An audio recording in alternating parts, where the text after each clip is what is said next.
Welcome to the JPS Monthly Product Briefing.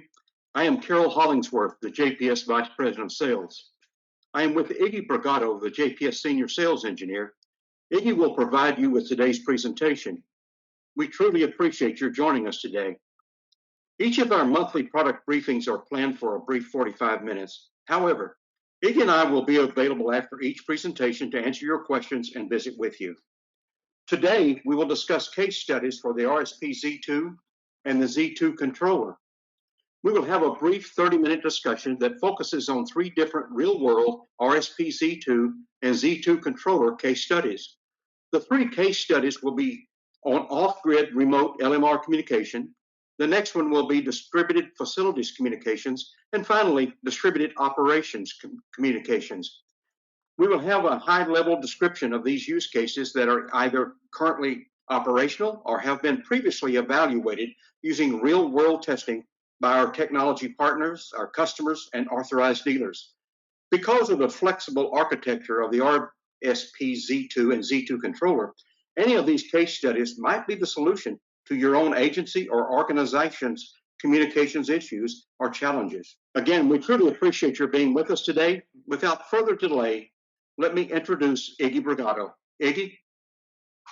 Okay, Carol, thank you. Appreciate it. And I'd like to welcome everybody to the JPS Interoperability Solutions Monthly Products Briefing webcast. And I'm Iggy Bragato, Senior Sales Engineer. And again, thanks, Carol Hollingsworth. He's our Vice President of Sales. And in this month's webcast, we're going to look at three different applications that implement the RSP Z2 dual channel gateway. And in two of those applications, we'll also include the Z2 controller. So we won't really be diving too deep into really the technical aspects of the RSP Z2 or the Z2 controller. You can check our website, or we can send you those links directly, but we want to really keep this at a high level. We want to really focus on the application and how these might solve some of the issues that you're experiencing with your own communication systems.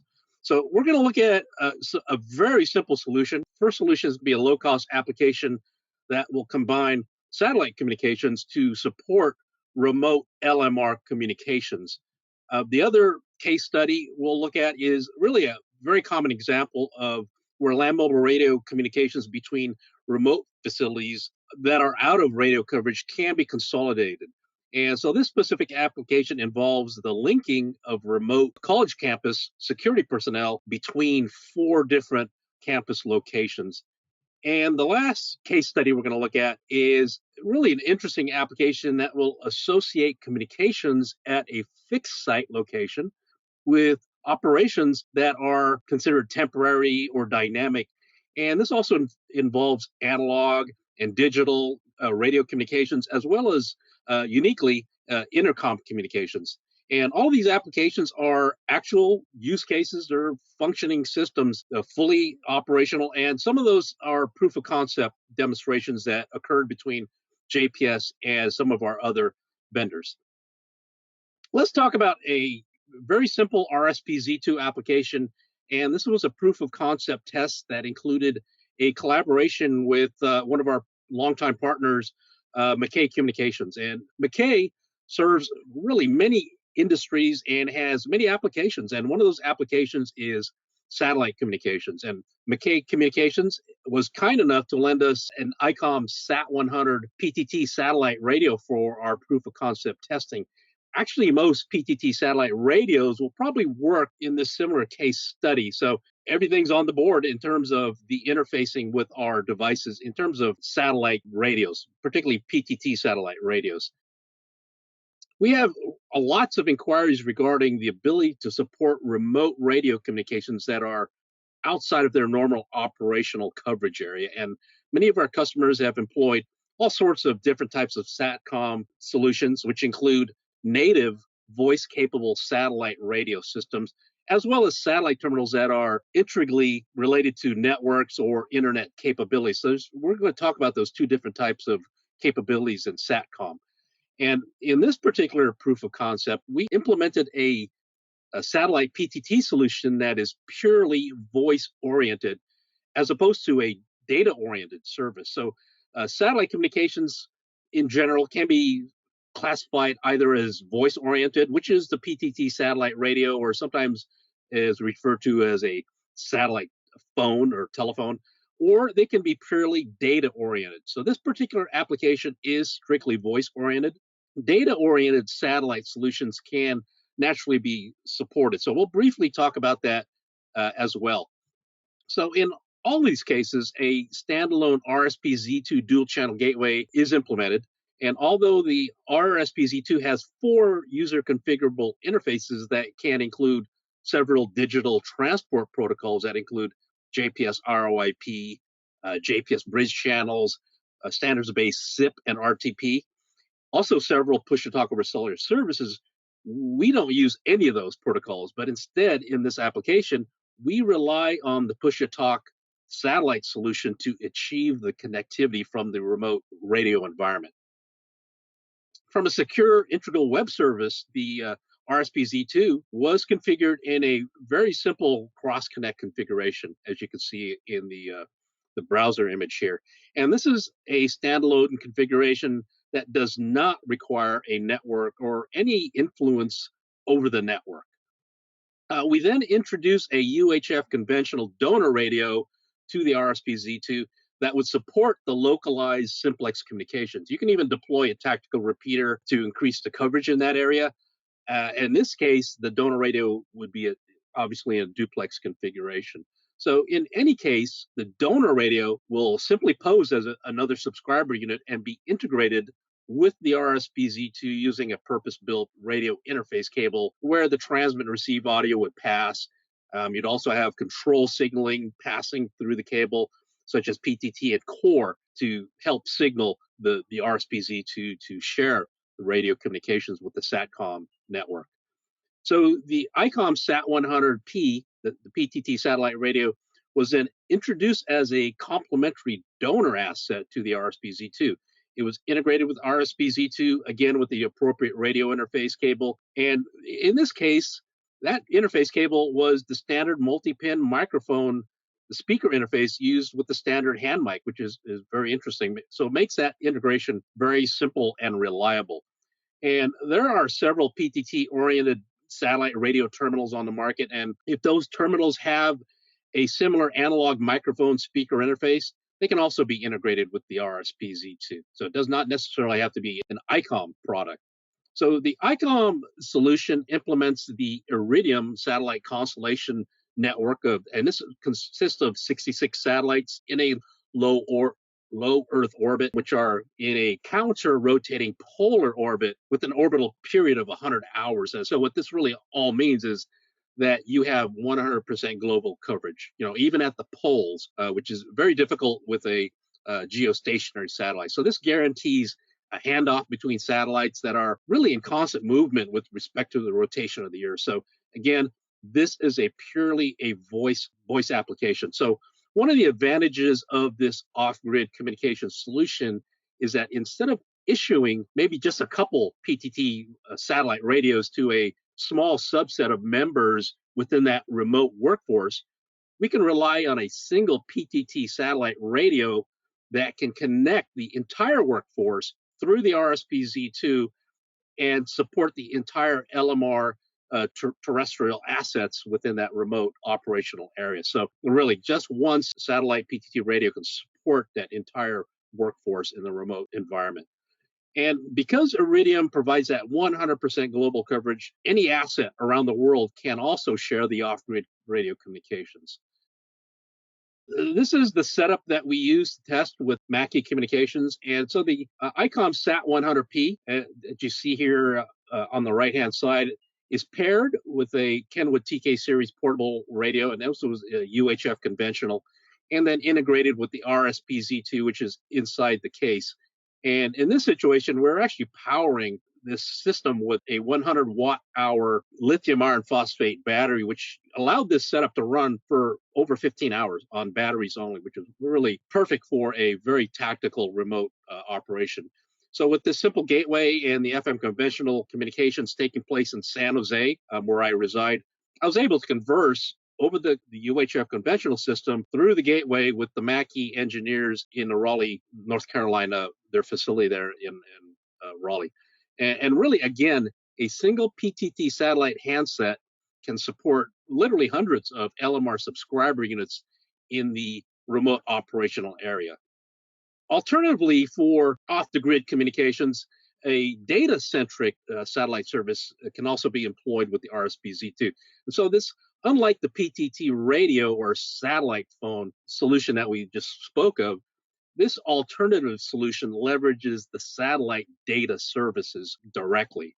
So in this application, we would leverage the digital backhaul channel of the RSP-Z2, which again can be JPS ROIP or JPS bridge channels. Again, could be also SIP, standards-based SIP or RTP. And so in this concept, we can retain the local cross connection, which means we can optionally add a second LMR talk group if need be, or we can even associate the second channel to a push-to-talk over cellular service such as JPS VIA or even SLAES chat. But what's really important, we now have a digital data backhaul where the off-grid communications can be sent. For instance, I can take the backhaul and send it to, let's say, an ACU 2000, one of our 12-channel modular gateways, or really, for that matter, any of the JPS gateways. So we can even split the channels and backhaul over two completely different digital links. One link might be supported by the satellite data terminal, and the other link might be supported by a point-to-point microwave link at the remote operational location. So we're using two different transport protocols. We'll see this in one of our other applications later. So this is all about independent pass-through of the digital backhaul. And because of the RSP-Z2 can also implement JPS digital ROIP or JPS digital bridge channels, you can choose vocoders that range from MULA vocoders at 64 kilobits or even a GSM vocoder at 13 kilobits. So what this really means is this solution will not cut into your data plan, especially if you use a GSM vocoder at 13 kilobits per second. Unlike the previous PTT satellite radio example, that was a pure voice-oriented satellite solution. So in terms of the interface with the RSP-Z2, this solution is purely ROIP-based, digital. So if the satellite network can support TCP/IP, the RSP-Z2's digital interfaces can be fully supported. One such solution is a BGAN Inmarsat solution that implements geostationary satellites around the globe. That would be 22 to 23,000 miles above the equator, and their apparent position is stationary, but really they're actually matching the orbital period of the Earth's rotation. That's why they appear stationary over the southern horizon, but they're actually moving at 7,000 miles per hour. So an example is an Explorer Series BGAN terminal. They're also offered by McKay Communications. Note that this solution requires reasonable pointing accuracy because the satellites are stationary, whereas the previous PTT satellite solution, which was voice-oriented using the ICOM Iridium constellation, this does not require pointing at all. And this is because of the benefit of the multiple satellites in the low Earth orbit. And just like the voice-based PTT satellite solution, multiple areas of operations can then take advantage of the ROIP data capabilities RSP-Z2. And one of the residual benefits of the data-centric SATCOM solution that we're talking about here is that you can employ a Z2 controller. And now we can leverage JPS ROIP and bridge channels to remotely manage multiple JPS assets from a remote operations center, for instance. And in this data-centric application, you would probably opt for JPS bridge channels. But since these are only 64 kilobit full duplex links, only a small portion of the available satellite bandwidth is necessary to support those links, which is really beneficial. And with this data-centric solution, you can even incorporate multiple MCC multi-channel consoles. And again, for that matter, any JPS gateway product can be incorporated into this type of architecture. So, and again, using the voice-oriented application, the satellite phone or the PTT satellite radio, really all you need to do is deploy one in the remote operational area. And by virtue of the RSP-Z2, we can consolidate literally hundreds of LMR users into this satellite link. The next use case that I want to talk about, and this is actual an operational system, and this was a solution that one of our authorized JPS dealers, and that would be Applied Technology Group, they deployed this system for one of their customers. And this is a post-secondary educational institution that consists of a main campus and a number of satellite campus facilities. And each of these campus locations have security staff that rely on land mobile radio communications. The main campus and one of the other remote campuses are supported by a repeater, and the two other remote campuses are only simplex. At various times, there might be only one security person at a location, which means when they use their radios, no one can hear the transmissions, which is not a good thing. So the primary requirements in this particular case study is really to provide a means for a security staff member or all security staff members to have radio communications while at any of the campus locations. And so many years ago, the main campus and a single remote locations, they were linked using two NXU2A network extension units paired with donor radios, which were able to then stream unicast ROIP communications back and forth.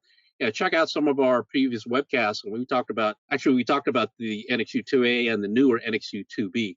And so this is a very classic solution, and it's been practiced since the first pair of NXUs were developed and introduced in the early 2000s. So JPS implements what I like referring to as a client-server association model, and this means that the link is very resilient. The digital link is also, more importantly, is self-healing. So if the network goes away or one of the endpoints is turned off and turned back on, the pairing of, in this case, NXU2As, using the client-server association model, that link will then self-heal without human intervention.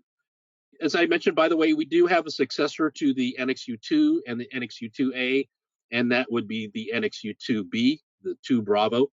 And again, a very simple single-channel gateway now has a more powerful processor, and you're going to see lots more features coming into the NXU2B platform.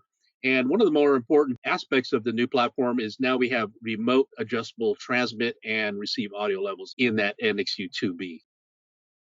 So when the customer requested that 2 additional campuses be linked into an existing system, Applied Technology Group in California installed 2 more NXU2A modules with their obligatory donor radios.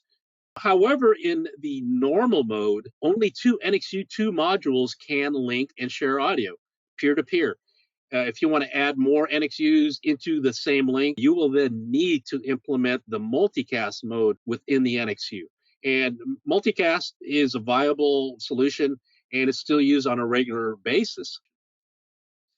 However, if we're using the internet, multicast traffic is not allowed. And some agencies and organizations prohibit multicast traffic on their internal networks and will subsequently block the broadcast. And so in this case, they would be blocking JPS ROIP data. At the end of the day, this deployment was not successful due to the network management policies of the customer. So multicast mode in the JPS interface is a very useful method if the network can support internet group multicast protocol.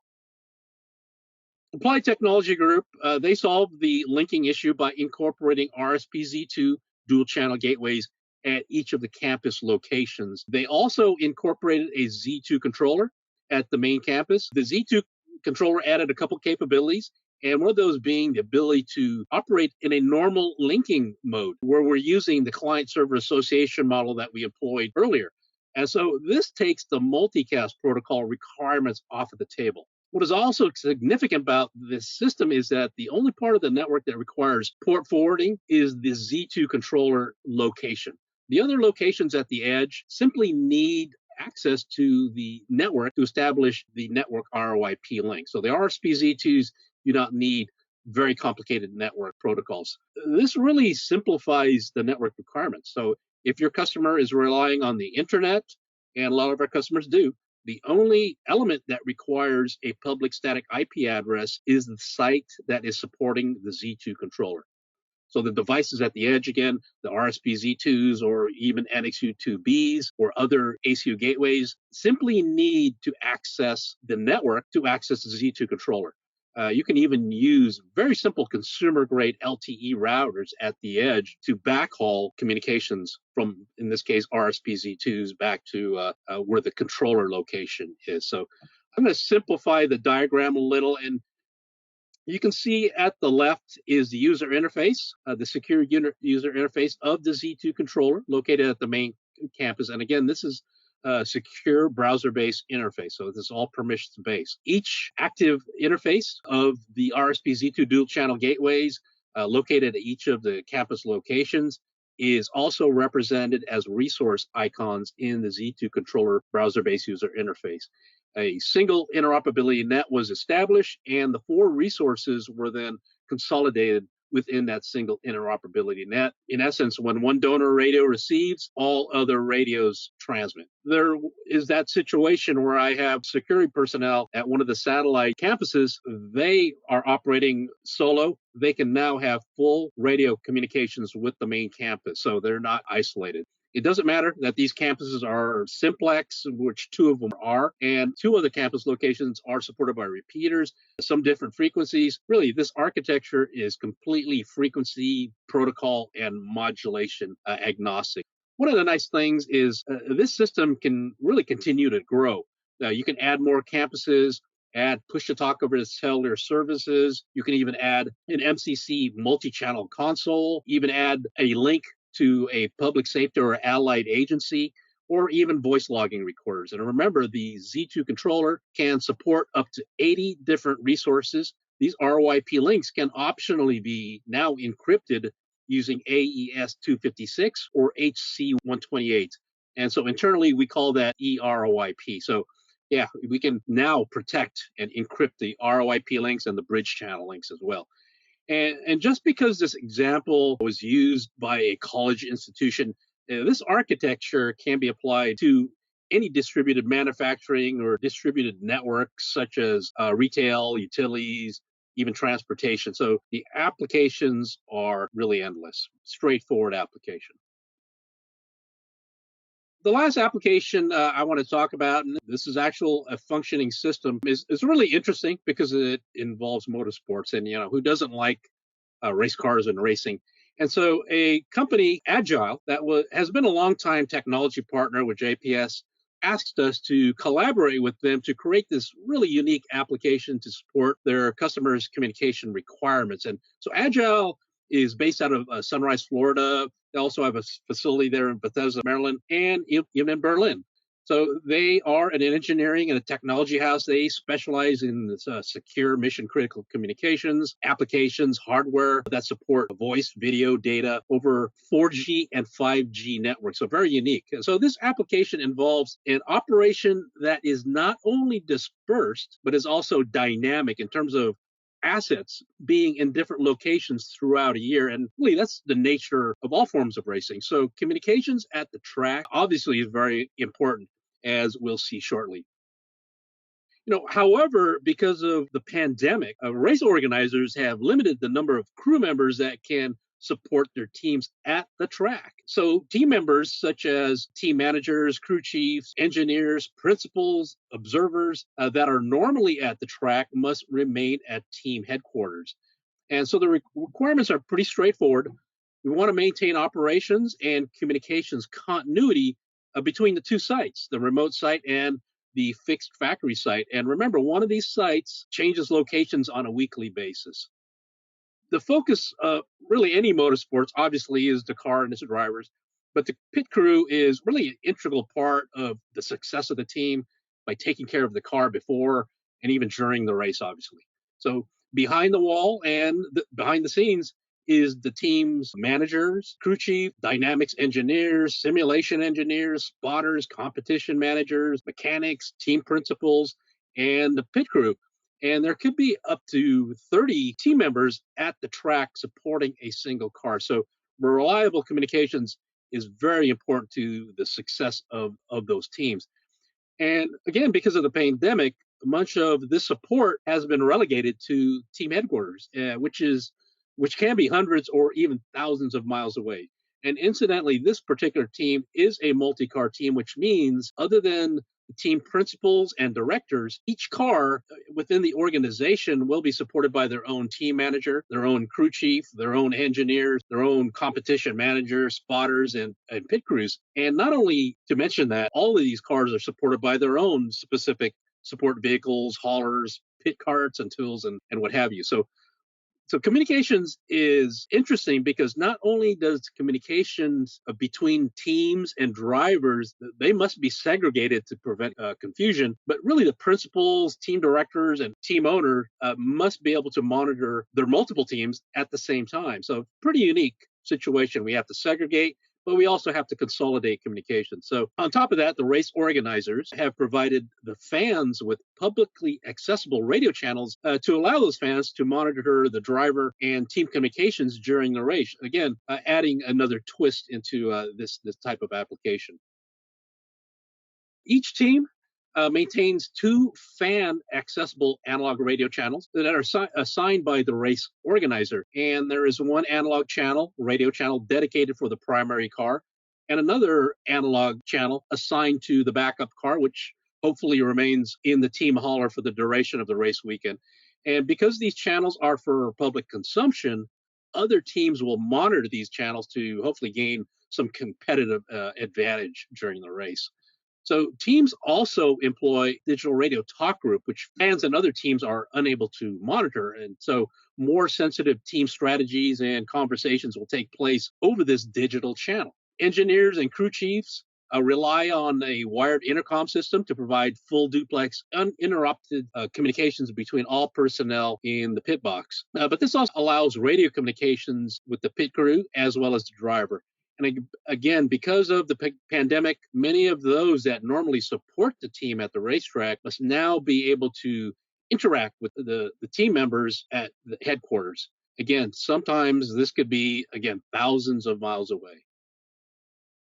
To allow for sharing of communications between the racetrack and the team headquarters, RSP Z2 dual channel gateways were configured in an independent pass-through configuration to support the primary car's analog channel number 1, as well as the backup car's analog channel number 2, as well as the digital radio talk group. So each radio channel, 3 in this example, are then associated to its own digital backhaul link by virtue of the RSP Z2. And this will become more evident as we then start talking about the Z2 controller a little bit later.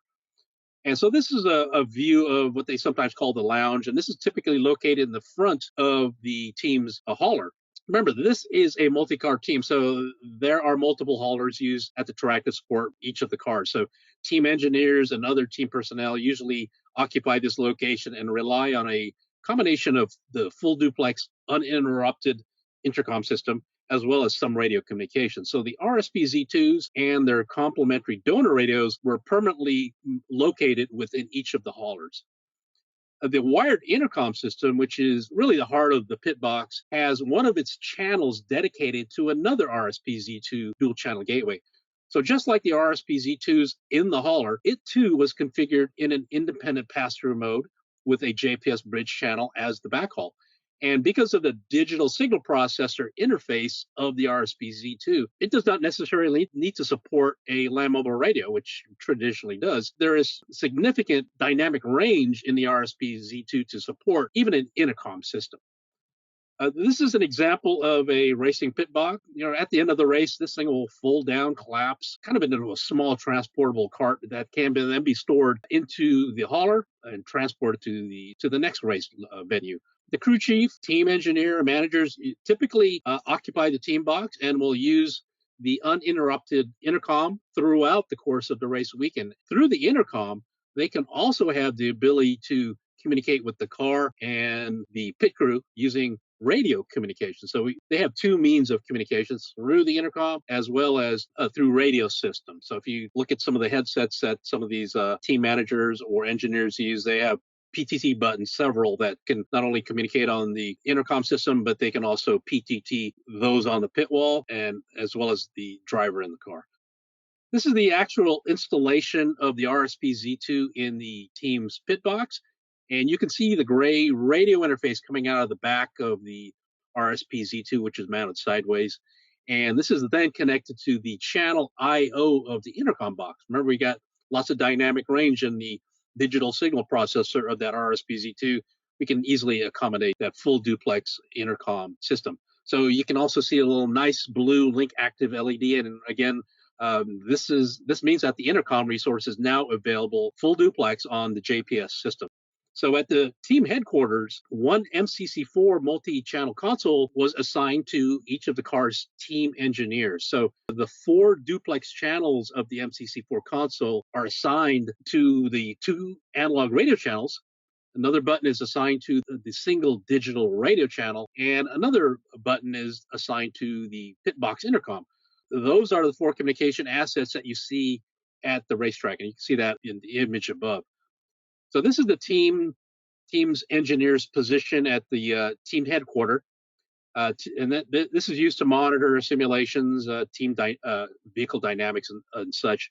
These are screens that the team engineer would typically see at the racetrack pit box at the actual racetrack. Except instead, remember, these folks are now relegated to the team headquarters. And the MCC4 console gives the team engineers, the ability to have continuity in terms of communication, not only with the driver, team personnel at the track overall. There were multiple computers equipped with the JPS PC NXU application, and this allowed team directors and principals to monitor communications from their computers at the team headquarters, or really for that matter, from any location where they have network connectivity. And lastly, a speaker was used to broadcast all radio and all intercom communications to observers that are located as well at the team headquarters. So just like the RSPZ2 at the track, this RSPZ2 was configured in a pass-through configuration as well with a JPS bridge channel backhaul. So the RSPZ2 was conveniently tucked away in a cabinet at the team headquarters, and you might be able to see the blue link active LED on the RSPZ2 at the top of the stack there. This means the speaker resource is now available on the entire system. And you can also see another MCC4 multi-channel console at the left on the workstation. And finally, the final piece of this puzzle, of this solution, is the Z2 controller. And as you remember from our previous webcasts, the Z2 controller acts sort of as a management hub where users can securely log in to control, configure, and manage the entire system. And this login can be conducted either from the track or from the headquarters. So this includes the remote assets, the location at the track. And you can see that the Z2 controller in this cutaway image is also in the cabinet, and it's just above the Ethernet switch. So all JPS components, not only at the headquarters and as well as the track, are then supported by local area network effectively. And really to tie the 2 locations together, our partner Agile deployed their mobile core product, which is a cellular mobile gateway endpoint device. There were multiple Agile mobile core devices, one for each team, that were used to help close the communication link between the racetrack and the team headquarters. And so today on our webcast panel, we have with us the CEO of Agile, which is Sherar Wahid, and we also have DJ Johanning, and he's the Agile's Chief Science Officer. Sherar, DJ, welcome to our webcast. So Sherar, can you briefly talk about the mobile core and kind of its significance in this particular application? Well, thank you for having us on, and greetings all. The solution really was something that at first we were actually working on pre-COVID, because the race teams wanted to have flexibility in their comms, and the Agile portion of the solution was really to provide mobile communications over cellular, and we were doing voice and data over the Agile devices. The RSPZ2 provided the interface so that the radio elements of all the teams could be interconnected, and we transported that over the cellular network. The dynamic of this thing is really that pre-race, it allows all of these guys to work together real time when they have time allocated on the track, because that's a scarce resource. Is when the car is on the track and they're testing the vehicle, putting all of these guys together so they can be talking, whether they're on the track, whether they're in the hauler, or back in the office so that they can monitor the vehicle dynamics and they can do updates to the vehicle right away. And the benefit to the teams was really that cycle time to be able to make tweaks to the vehicle much quicker because everybody was communicating as the car was running on the track. And the biggest thing or differentiator with what we use is, say you're at the Daytona 500 with 200,000 people there, your cellular device will not work in that environment. Simply, there's just not enough bandwidth. So our box is unique in that it looks for other cell towers within range and hits those cell towers that are not overloaded with fans, phones, and other devices. So that's what that is what makes this work on race day versus other solutions. Right, we're reaching back beyond the closest tower to the track to the third or fourth tower back because our device has, one, the power to go further back, and two, it has the kind of the QoS intelligence to evaluate not just connectivity, but also throughput of connectivity. And it's dynamically always searching for towers so that it will find the best connection to maintain the max throughput for communication. Yeah, that's awesome. We don't want to call this a normal LTE router. There's a lot of happening behind the curtain, the mobile core. So yeah, very unique application. Agile is also in other forms of racing. So we're going to see mobile cores and RSP Z2s inside actual race cars. So it's a kind of a unique application. So yeah, DJ and Shiryar, appreciate it. Very unique. It's there for a purpose to support this very difficult communication environment. So Thank you again, Shiryar. So I actually peeled back the diagram a little bit. I actually added the second team, and these two trackside systems, they're essentially mirrored. And it's really the beauty of this architecture is that it's very easy to add a third or a fourth system on top of the original system. So in a multi-car team, all assets, crews must generally operate and communicate separately, will probably not be positioned along the pit wall next to each other. So the Agile mobile core allows these team elements to be really very dynamic, regardless of the location along the pit wall, or really for that matter, the location of the racing venue around the country. So really a flexible application. And so one of the communication resources that I have not mentioned yet is the addition of a handful of JPS VIA push-to-talk over cellular clients, which are used by team directors and principals and owners, for instance. And as you know, JPS VIA is a white label of the SLA ES-Chat push-to-talk over cellular application, which integrates very seamlessly with the RSP Z2 and for that matter, the JPS family of products. Because the Z2 controller architecture, a JPS VIA push-to-talk over cellular resource can be provisioned as a virtual resource. And that really means we can freely associate that push-to-talk over cellular talk group to any other communication resource within this system. So in essence, these push-to-talk over cellular resources, whether they're JPS VIA, ES-Chat, they can be on the Kodiak system, they don't require a dedicated radio gateway. And so because of these push-to-talk over cellular resources are virtual, they can be associated to any communication resource at any time. So this really lends to the flexible nature of the Z architecture. This image of the actual browser-based user interface of the system, multiple users at the team headquarters or from the track, they can securely log into the single Z2 controller, as we saw earlier, and this can be done from the track. This can be done from the team headquarters, and you can even create user roles, such that certain authorized administrative users can access only critical parts of the user interface, such as network parameters or even the radio parameters. So at the left side of the user interface are all of the available resources within the system. There are 24 available communication resources in this particular application. The two analog and the single digital resource, as well as the Pitbox intercom channel, those are also represented in each of the little blocks. And remember, these are RSP Z2 pass-through bridge channels. So the two clusters of resources that we see here represent the communication resources of each of the two different teams. And you'll also notice that the resource icons are grayed out. That's because they have been incorporated into interoperability nets at the left. The MCC4, the 4 channels of the multi-channel consoles, are also represented in the left. They too are also grayed out, as they are also incorporated into interoperability nets as well at the right side of the user interface.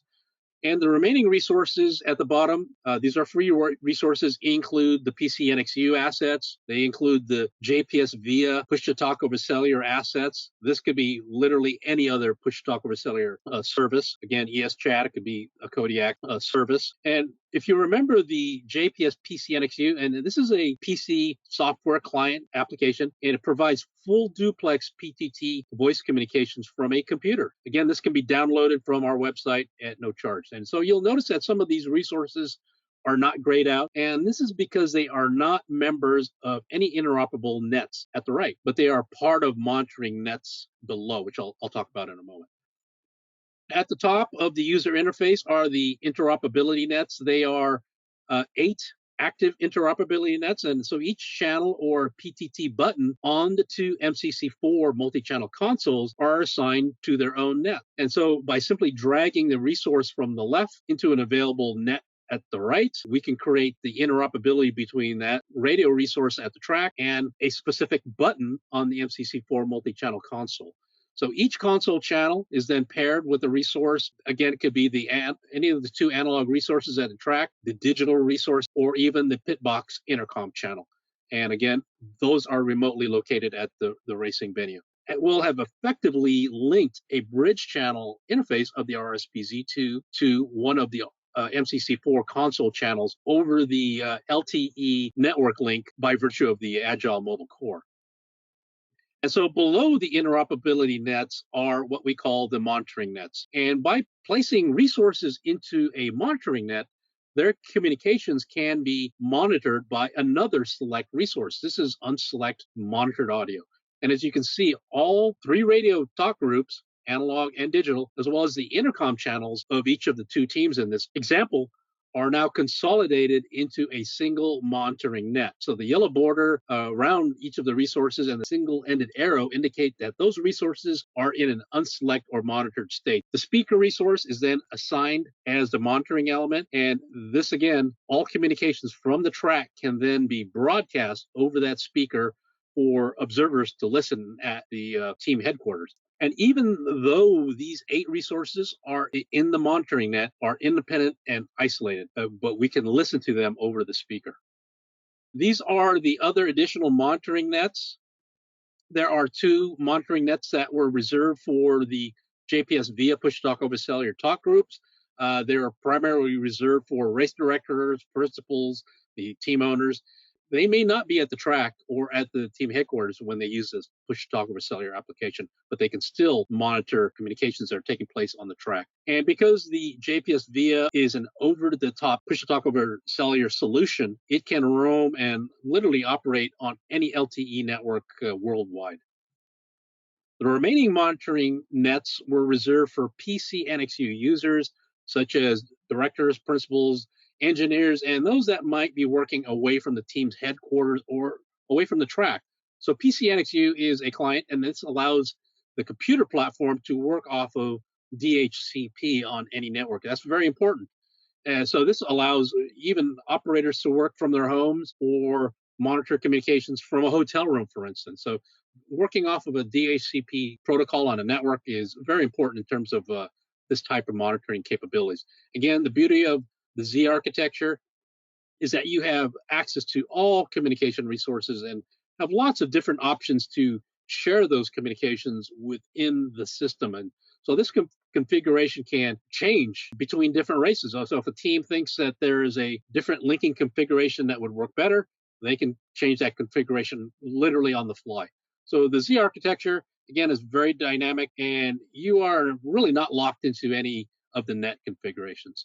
So I hope you found these case studies interesting and useful, and these are actual customer systems and actual applications. And more importantly, you can take parts of what we've shown here and apply them to communication issues and some of those hurdles you might have experienced with your own operations. And remember, we're not all about interoperability, although that's in our name. Interoperability is always implicit. I mean, it's always going to be there, but the Z architecture can also be very network-centric, which allows radio communications to be pushed really beyond the physical coverage area of those radio systems by leveraging wireless terrestrial networks, even space-based networks. So The SATCOM, the campus, and motor racing case studies really kind of bears out the dynamics of that Z architecture. Again, I'd like to thank all of you for joining our webcast today. And if you need more information regarding the RSP Z2 dual channel gateways, the Z2 controllers, or the MCC multi-channel console, you can always call us directly or visit our website at jpsinterop.com. And you can also check out the Mackie Communication website for the full line of satellite communications and data offerings, which you can use on day-to-day or mission-critical communication applications. And this is perfect for civilians and first responders and much more. And also check out the Agile website. They got an extensive lineup of really unique products and lots of tailored solutions that provide mission critical interoperable communications for first responders, emergency services, even racetracks. And so really lots of unique applications. It's not just about an LTE router. There's a lot of stuff happening with particularly the mobile core from Agile. Carol, do you have something you'd like to close with? Yeah, I just want to encourage everyone to please visit the JPS website where you'll find all of the detailed product information. And that's continually changing. So please stay in touch with the website and see what's new. You can also find your local sales rep, your local dealer, and our distributor tally under the sales banner on our website. So visit that page as well. Your JPS inside sales specialist is Bonnie Harward. Bonnie's number is on the screen. It's 919-865-1216. The JPS customer support hotline is there as well, 800-543-2540. This is the completion of this month's product webcast. We truly appreciate your taking time from your busy schedule to join us and learn more about the RSP Z2 and Z2 controller applications. We look forward to visiting with you next month on next month's product webcast. We really appreciate it. Have a good day.